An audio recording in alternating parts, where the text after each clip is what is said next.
All right, students, I want to explain to you the first process of this next assignment.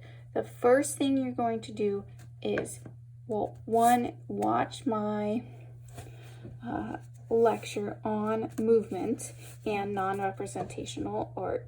And once you do that, then you can start drawing. So, so the first thing you're going to do is not draw on your Bristol paper, but like we've done before is the design process.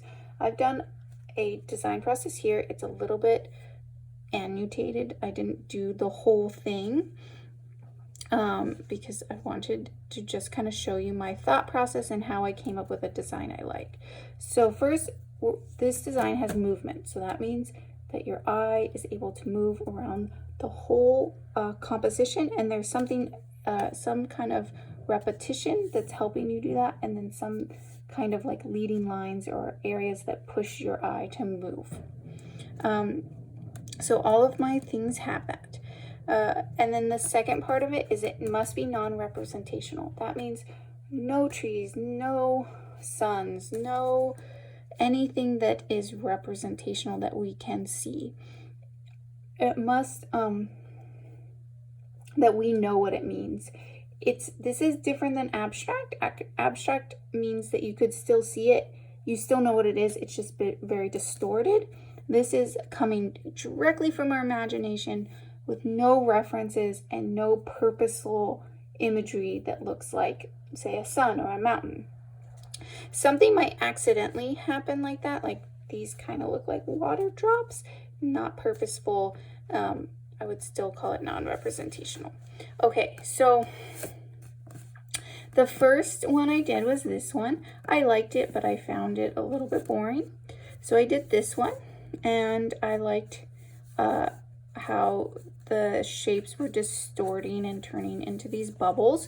So I decided to combine the two, and I did this one, which I didn't like at all. So I decided, what did I like about these two? And I liked that there was organic and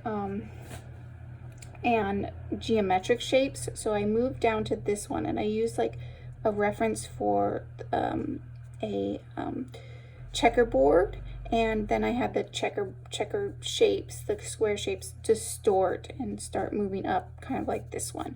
So that ended up being my final design. I wasn't sure if I would want to use this for a final design, so I took some of these elements and made a new design, which I liked, but decided that it didn't have enough movement, so I moved back to this design, and this is the one I chose. It may take you 3 or 4 times to get to this one. It might take you 10 times to get to the one you like. But please work through all your ideas. Make sure that the composition is good and that your eye moves around. This is the first thing you're going to turn in, so I'll have a due date when you can turn this in. And so I'll post that due date. That's the very first thing you're going to turn in for this assignment.